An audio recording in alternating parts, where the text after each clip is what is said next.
is News Live on Viewer Television. I am Jeremy Leak. The headlines. The National Emergency Management Agency assures to continue intervention despite camp closure plan. The Chief Executive Officer of the Ecogas Energy Resources Limited says the surge in the price of cooking gas in Nigeria is a threat to the domestic market. Plus, French President Emmanuel confirms the return of looted artifacts to Benin. Now, the Federal Capital Development Council has been fingered over land and housing racketeering in the Federal Capital Territory. These findings were revealed on Wednesday during a one-day public hearing by the House of Representatives Ad Hoc Committee on the Operations of Real Estate Developers in the Federal Capital Territory, Abuja. The reports. According to available statistics on housing in Federal Capital Territory, the nation's capital has about ₦1 trillion investments in the sector. Unfortunately, the investments in the housing sector have been overshadowed by activities of fraudsters, with the active participation of staff of the Federal Capital Development Authority, who somehow connive with fraudulent estate developers to dupe unsuspecting Nigerians. The House of Representatives had on the 25th of June passed a resolution to sanitize the sector by inaugurating an ad hoc committee to investigate the real estate developers in the FCT and their operations following countless petitions from victims. The current housing deficit in Nigeria, which is estimated to be between 17 and 20 million housing units, and also said to be increasing annually by about 900,000 units, the potential cost of overcoming this deficit is also put at about 6 trillion naira. This highlights the huge opportunity that exists in the real estate sector. However, there are gaps in the relevant legislation that empowers some real estate developers while they capitalize on this opportunity to also operate with impunity, sometimes subverting the dreams and billions of naira of hard-working Nigerians. Lack of accountability and regulation in the dealings between these real estate developers and home buyers have caused a lot of hardships to many already struggling Nigerians who desire to own their own houses. It is therefore our responsibility to introduce an effective regulation to resolve these issues all over.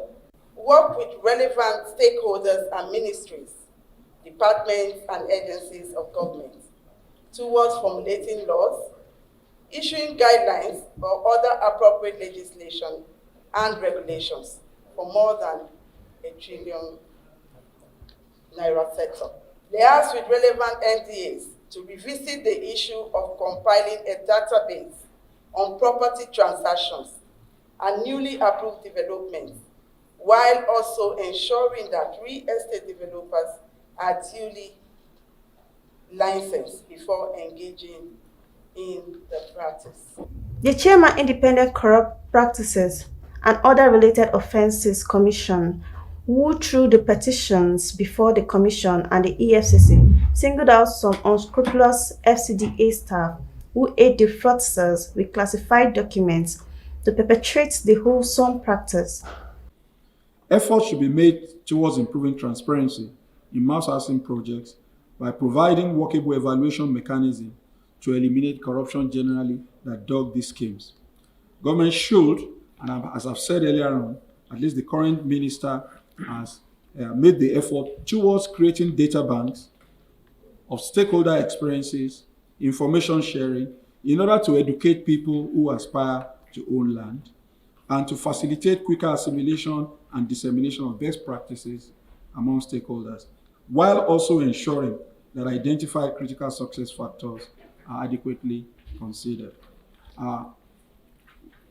Related to this is that I think it is very important that the FCT and the agencies under it must make sure that they reduce the opportunity for their own staff, in collaboration with outsiders, to clone documents that lead to defrauding of innocent members of the public, including honest real estate developers.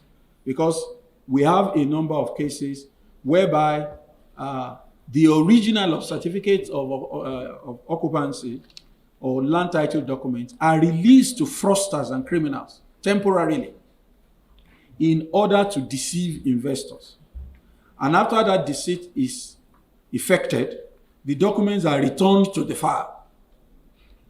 The documents are returned to the file. This cannot happen unless somebody on the inside has colluded. The Minister of the FCT promised to accept whatever recommendation that will sanitize operations of FCDA.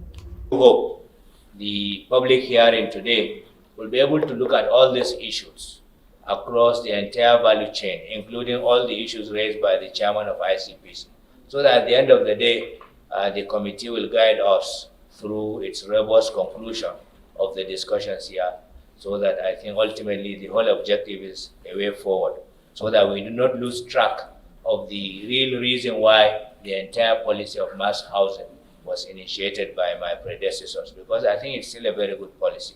We just need to look at where we have challenges, and then we move on. Estate developers, civil society groups, the police, and other stakeholders were all present at the hearing. Now, on bilateral relations, after a successful implementation of Phase 1 of the e-government projects, the Nigerian government and the Republic of Korea are getting set to kickstart the second phase of the project in Nigeria. Now, the Minister of Communication and Digital Economy, Professor Issa Bendami, received delegates from the Korea International Cooperation Agency, led by the Vice President Sung Woon, who were on a working visit to the e-government training center in Abuja to discuss implementation structures for the intended second phase. Now, the minister was presented by the Permanent Secretary of the Ministry, Aliyu Nabasu. During the visit, the minister said the center, which was handed over to Nigeria in 2019, has been equipped with 3 lecture halls and other facilities to enhance e-government programs.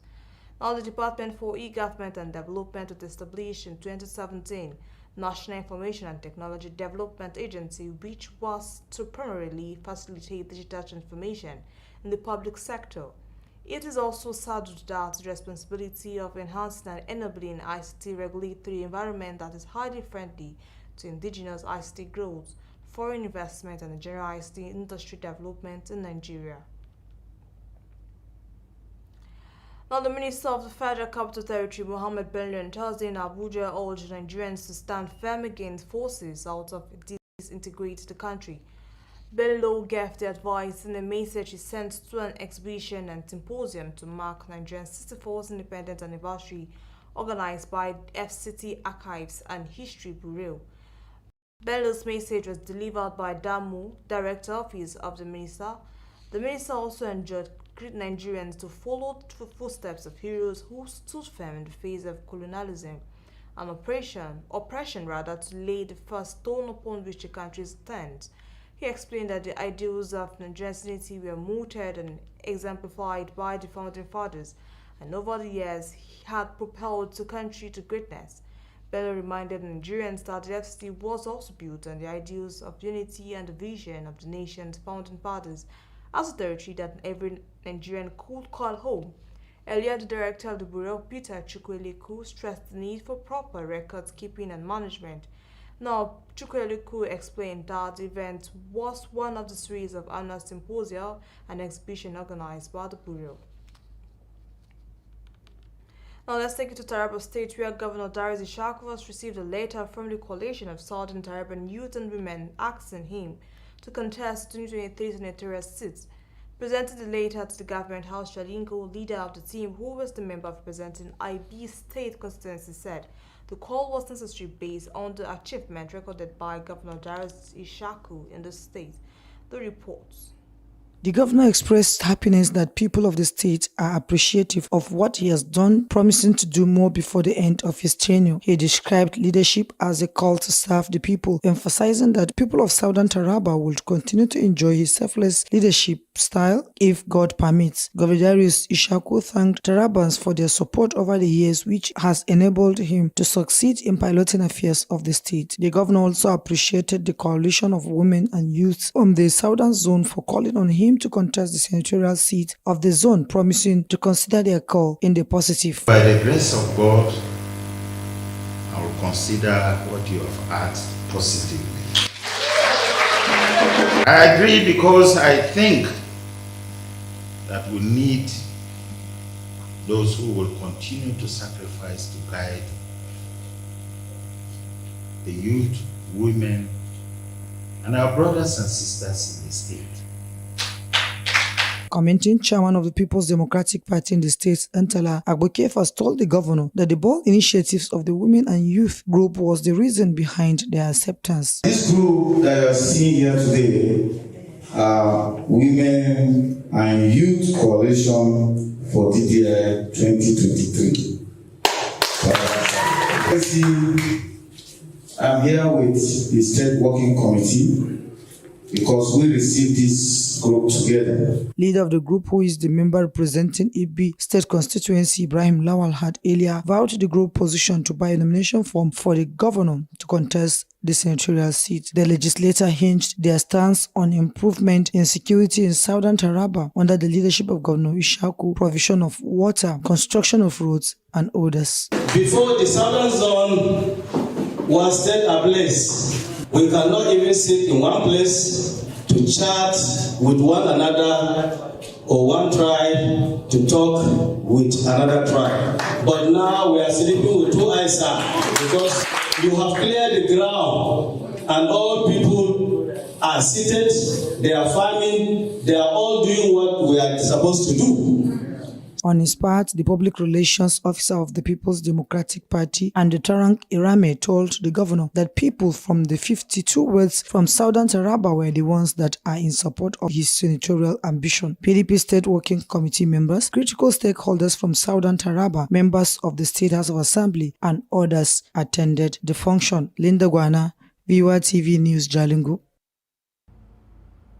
Still in Taraba State, Nigerian Council of Chiefs has condoled Governor Darius Ishaku and the passing away of Akuka, the paramount ruler of the Kwararafa Kingdom, Shakaru, and Guma Saibi.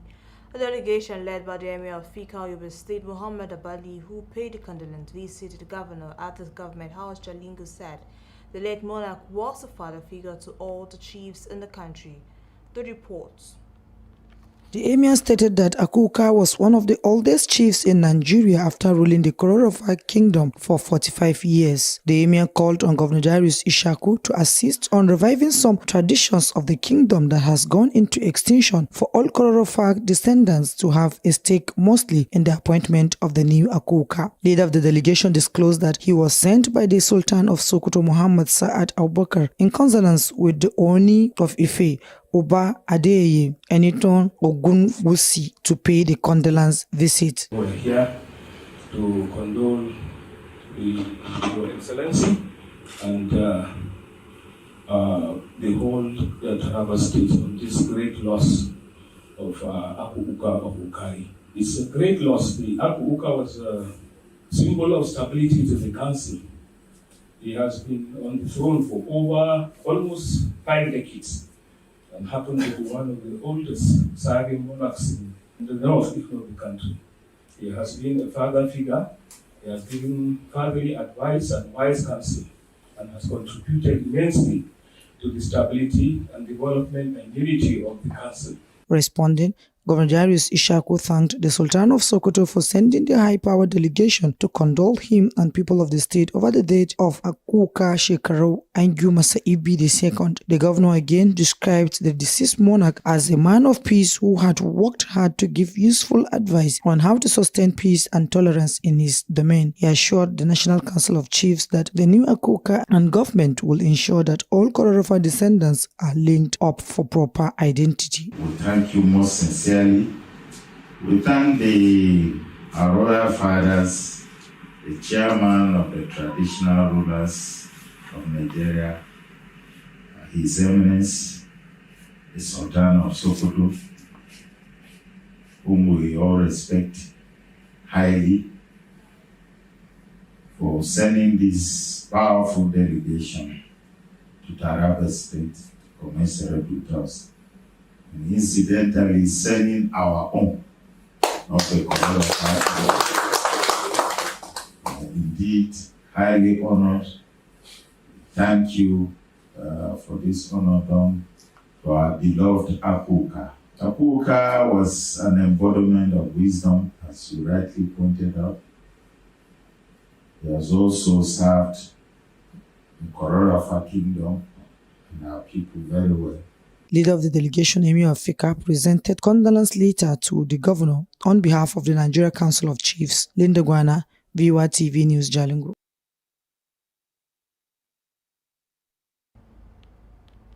The National Emergency Management Agency has distributed thousands of food commodities to 7,100 IDPs in Bakassi camp of Borno State.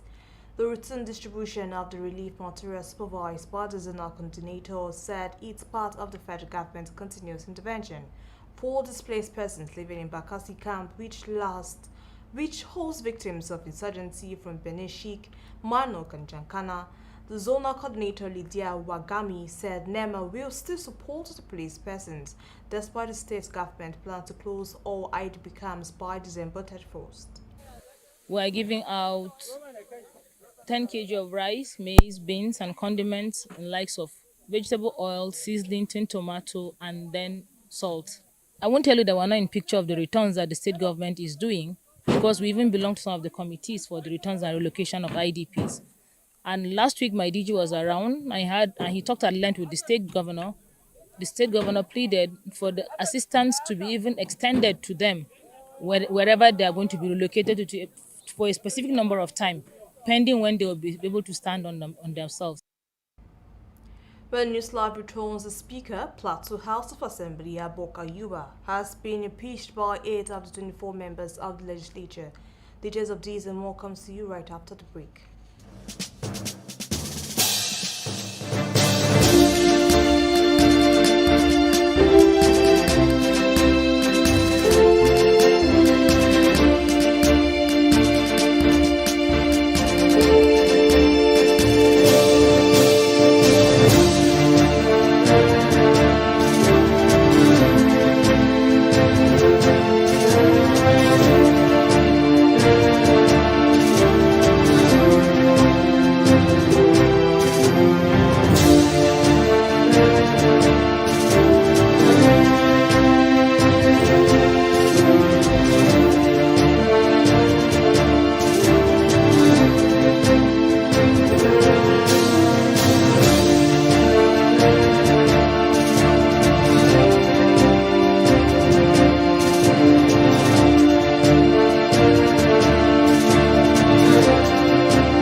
Hi, my name is Ike Marton. Being an anchor has been a tremendous experience, from editing the news to reading the news. As an anchor, you have to be objective and impartial. Sometimes you have to put on a very indifferent look, a stoic character, such that you do not display your emotions. But then the stories that we tell, from politics to the economy to insecurity to education, also affect us. And as journalists, we're also affected by stories. From the teleprompter to the lights to the camera to the action to the reading of the news, it's all a synchronization of various activities at the same time. Sometimes you have to listen to feedback, sometimes you have to stop, sometimes you have to continue. Sometimes, there are technical hitches that we can never overlook, but then you have to come up with a strategy, you have to come up with your professionalism to ensure that the audience do not even know what is happening behind the scenes, and then you just have to carry on.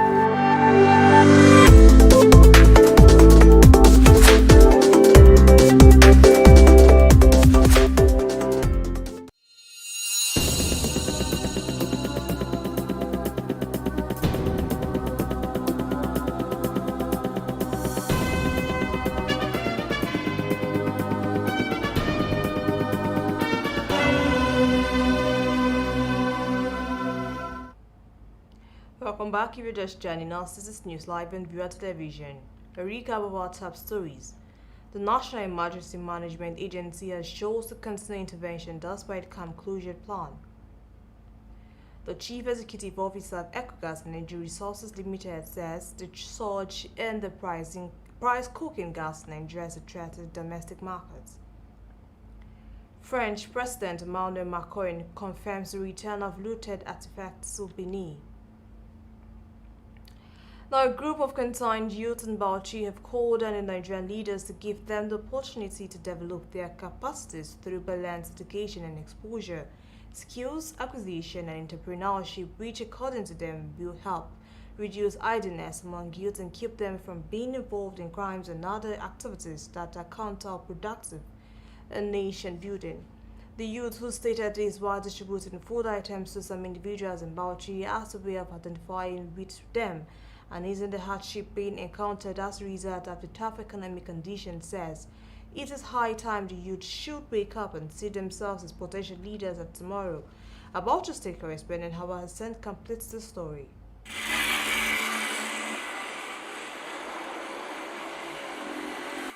This appears to be a mere charade, but on a closer look, it is not about the fun. These youths are out there to tell the world that members of the society can support each other. Benefit of feeding the less privileged in the societies, I can say different children, different people from different background cry for different reasons. So do not say so person is not my own, so person is not someone I know.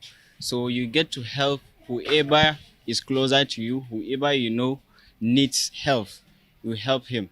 There are so many people starving of hunger and out of school students. For example, my dear state, Bauchi, is once regarded as the most state that has the highest number of out of school children.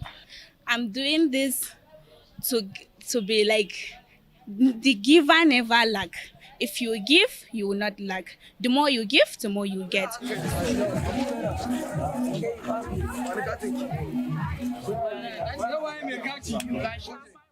The idea of helping the less privileged gave birth to the formation of this group, known as Hydrocare Foundation.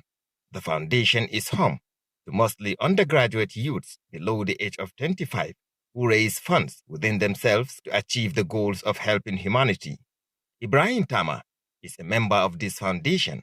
He says lots of factors have contributed to the economic hardship in Nigeria.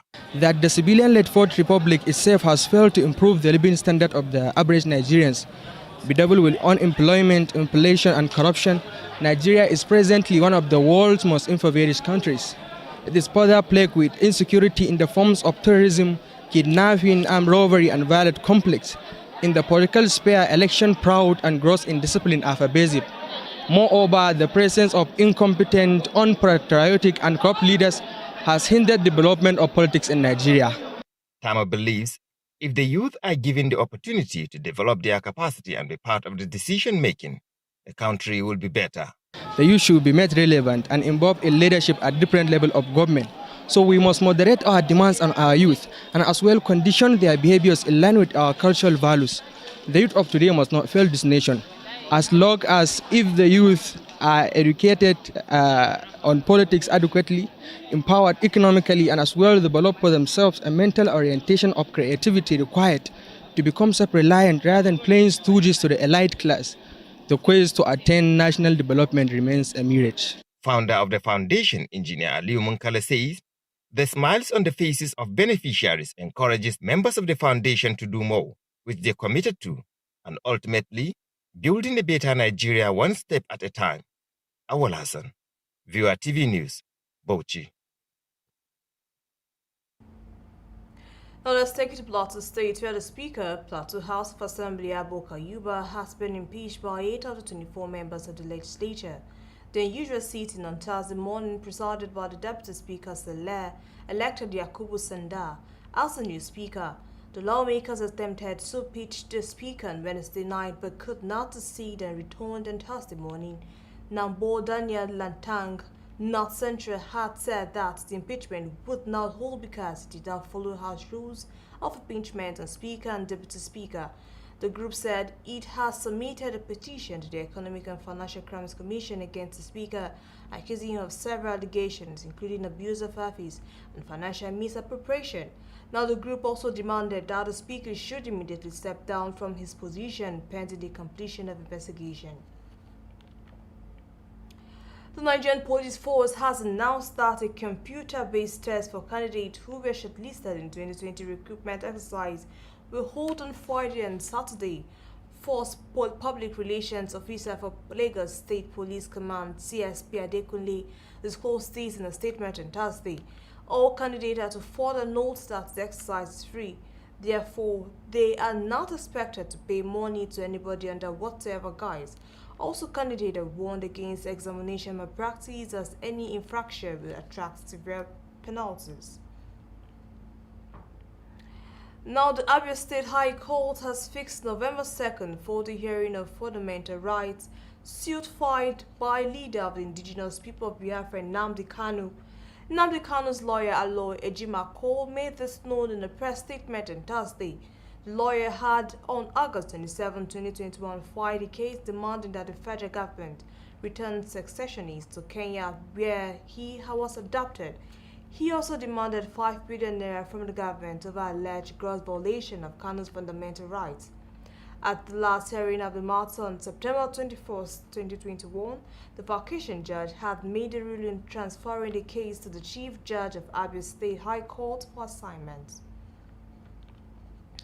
Now, members of Nigerian Union of Journalists FCT Council staged a peaceful protest at the police headquarters to ask the Inspector General of Police, Usman Akali, to accelerate action and ensure the safe return of the Vanguard journalist Tundu Salem, who has been missing since Wednesday, 13 October 2021.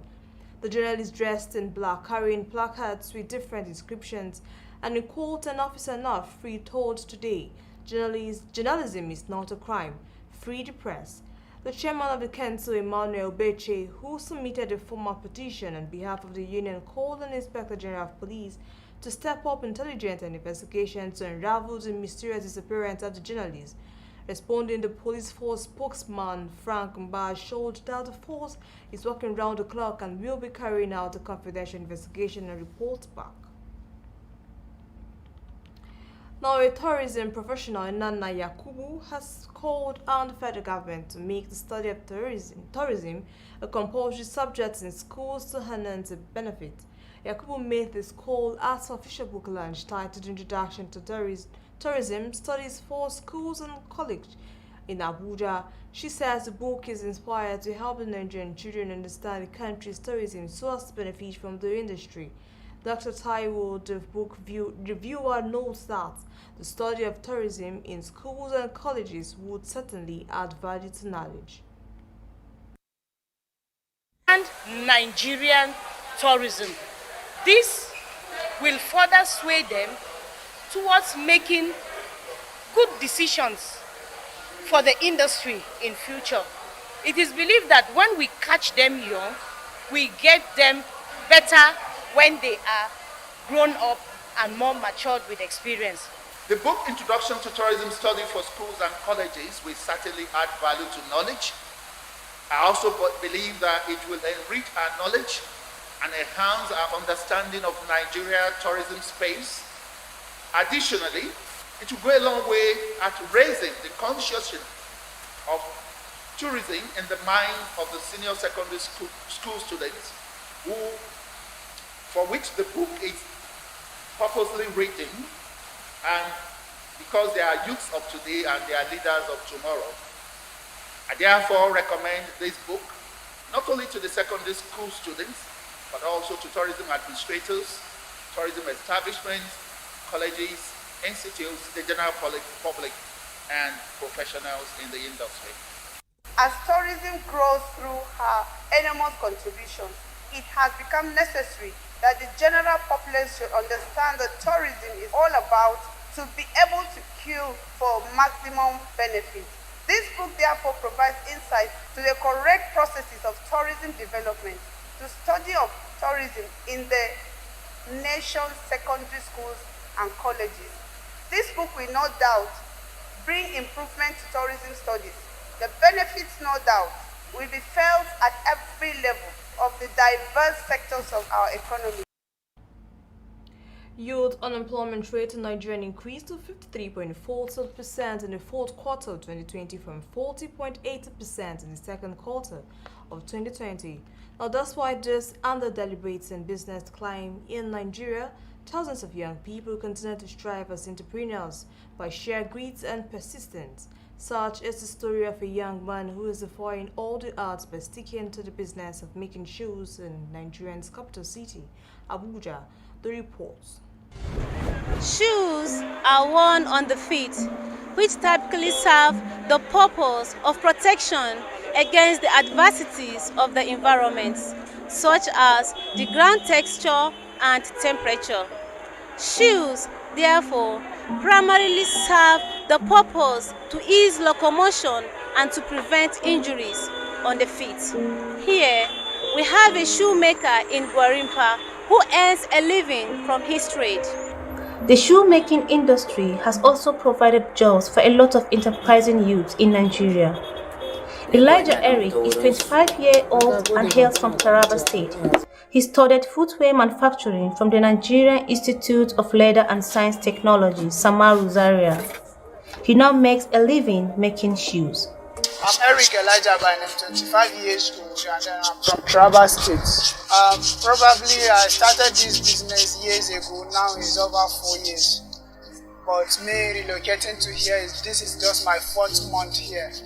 He works 11 hours every day to be able to make between 15 to 20,000 naira weekly. But it depends on how the market is. I can only tell you how much I make per week.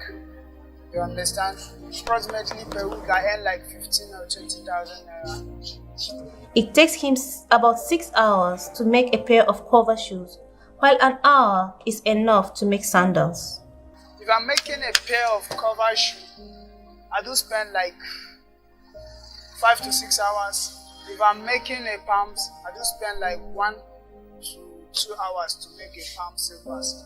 As you can see, this is a palm slippers that I just took an hour to make this. It just took me an hour to make this. While to make an half shoe like this, or complete shoe, took me like 6 or 5 hours before I can arrive to the final stage. Eric also makes wallets, lady slippers, and so on. But like every other business, it is not all rosy for the young entrepreneur.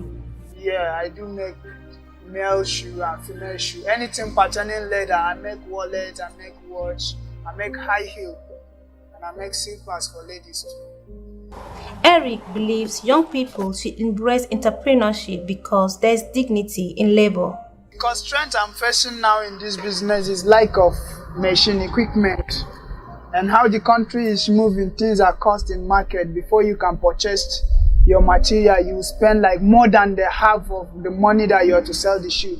For instance, if I'm to sell this shoe 10,000 naira, before I obtain the material, I will spend not less than 8,000 naira.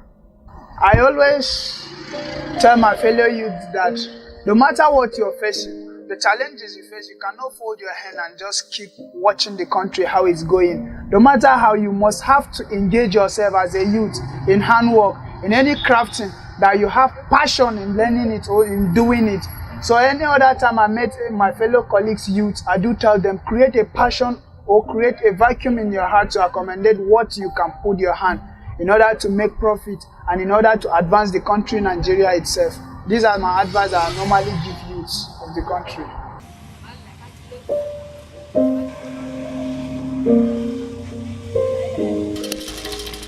Jumbulda Alexander Wahidi, Viewer Television News.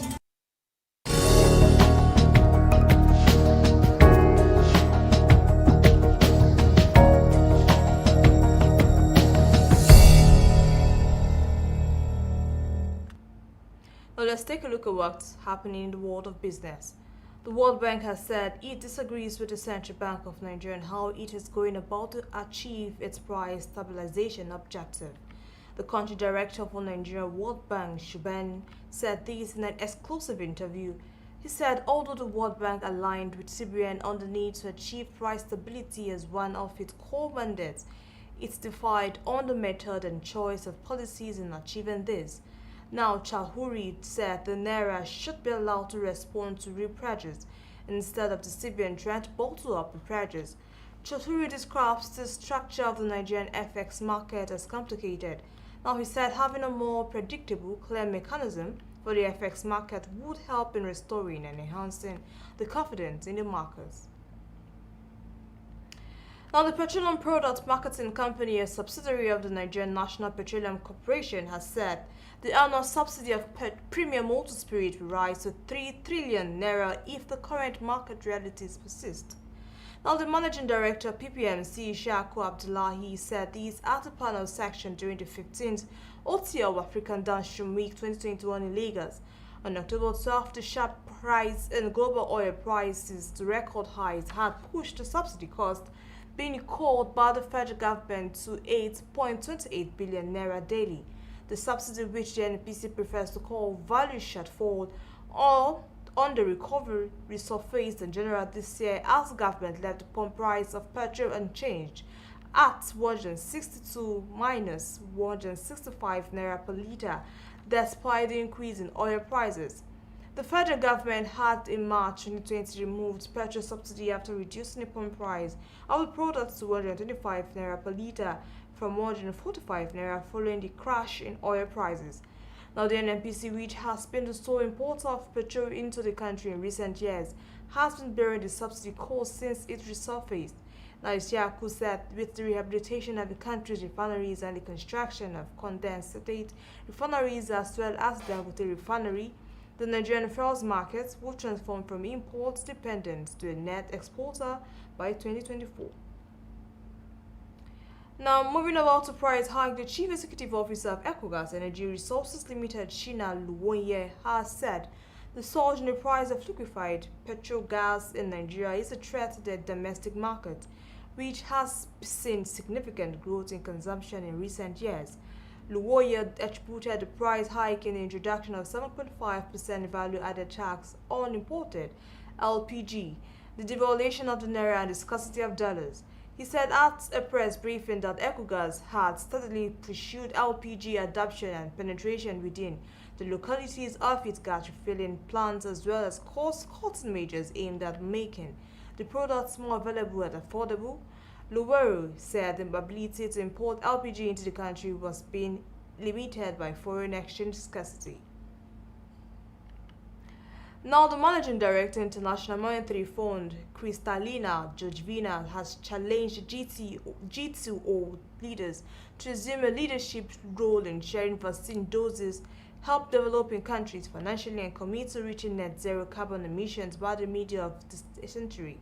The IMF chief, in an article, prevented the G2O leaders who are billed to meet in Rome, Italy this weekend to take note not only decisive but joint actions given the gravity of the challenges. Georgievna admitted that the pandemic remained the biggest risk to economic health, saying its impact is made worse by the unequal access to vaccines and large disparities in fiscal firepower. Georgieva said to get these countries to track the G2O should provide about $20 billion more in grant funding for testing, treatment, medical supplies, and vaccines, pointing out that the additional funding would close the vital financing gap. She said she also called on the G2O leaders to help developing countries cope financially. She said the pandemic has further worsened the poverty index by lifting to more than 800 million the numbers of people who were undernourished in 2020.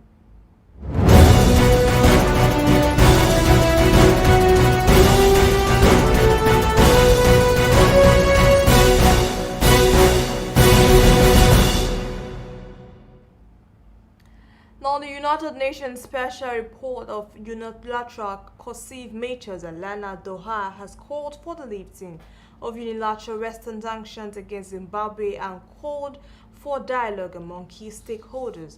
Dahun said at the conclusion of her 10-day visit to Zimbabwe to assess the impact of the sanctions. Now, the UN envoy is scheduled to address a press conference in Harare and later submit a public report on the United Nations Human Rights Council in September 2022. She visited Zimbabwe at the invitation of the Zimbabwean government, and during the visit, She held meetings with state officials, members of civil society, trade unions, faith-based organizations, political parties, private companies and business associations, diplomatic hubs and other stakeholders. She noted that the unilateral sanctions and over-compliance with sanctions in their complexity had exacerbated pre-existing social and economic challenges with devastating consequences for the people of Zimbabwe, especially the marginalized and vulnerable groups. Marking the SADC anti-sanctions day on Monday, Zimbabwe President Emerson Mnangagwa said the sanctions, which were imposed by the European Union, the United States and lately the United Kingdom after it left the EU, had contributed to a decline in the country's socio-economic landscape. Now, French President Emmanuel has confirmed that return of looted artifacts of the Republic of Benin.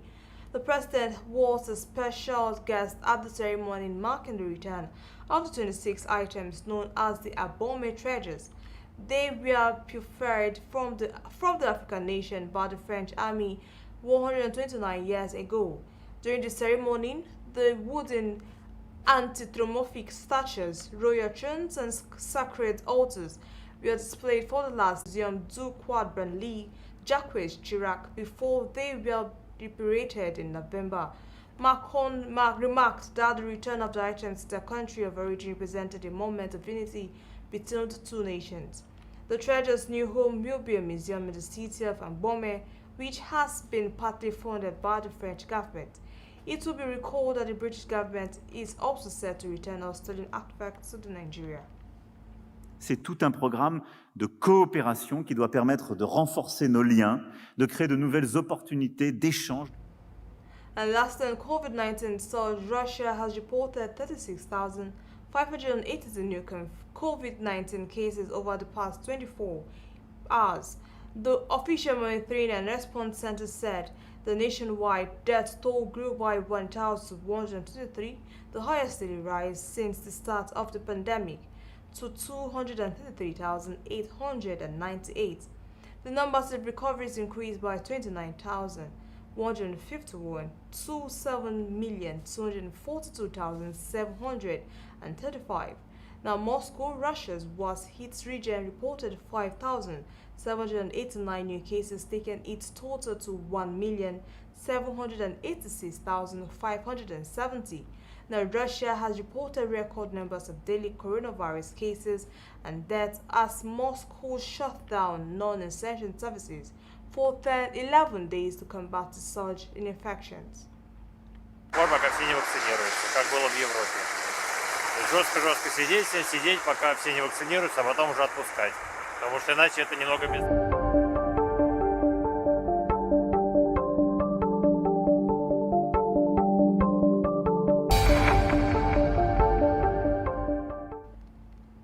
And that's all we can take on NEWSLIVE, but before we go, recap of the headlines. The National Emergency Management Agency assures the continued intervention despite camp closure plan. The Chief Executive Officer of Ecogas Energy Resources Limited says the surge in price cooking gas in Nigeria is a threat to the domestic market. Plus, French Minister Emmanuel confirms the return of looted artifacts to Benin. Many thanks for watching. To stay tuned for the rest of our programs. Good night.